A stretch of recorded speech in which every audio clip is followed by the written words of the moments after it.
కాబట్టి బాప్తిస్మం ఇచ్చే యోహాను గారు తన వద్దకు బాప్తిస్మం తీసుకోవడానికి వచ్చిన వాళ్ళతో చెప్తున్నాడు, మారు మనస్సుకు తగిన ఫలములు ఫలించండి, మారు మనస్సుకు తగిన ఫలములు ఫలించండి అంటున్నాడు.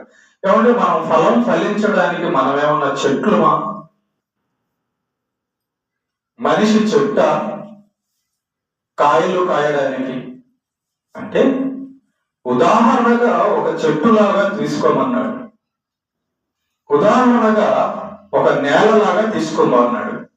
అంటే ఆ నేల గురించి మనకు చెబితే అర్థమవుతుందని, ఆ చెట్టు గురించి మనకు చెబితే అర్థమవుతుందని దేవుడు మనిషిని నేలతో చెట్టుతో పోల్చాడు.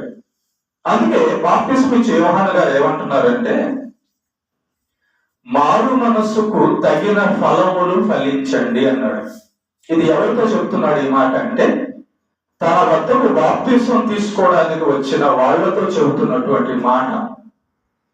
మనమందరం కూడా క్రీస్తు వద్దకు వచ్చాం, మనమందరం కూడా మందిరంలోనికి వచ్చాం, మనమందరం కూడా దేవుని వాక్యం దగ్గరికి వచ్చాం.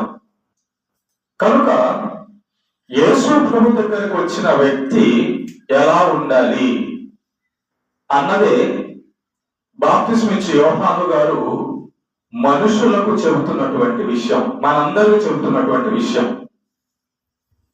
మనం యేసు ప్రభు దగ్గరికి వచ్చిన తర్వాత ఒక మంచి నేలలాగా ఉండాలంట. మనం యేసు ప్రభు దగ్గరికి వచ్చిన తర్వాత ఒక మంచి కాయలు ఇచ్చే చెట్టులాగా ఉండాలంట.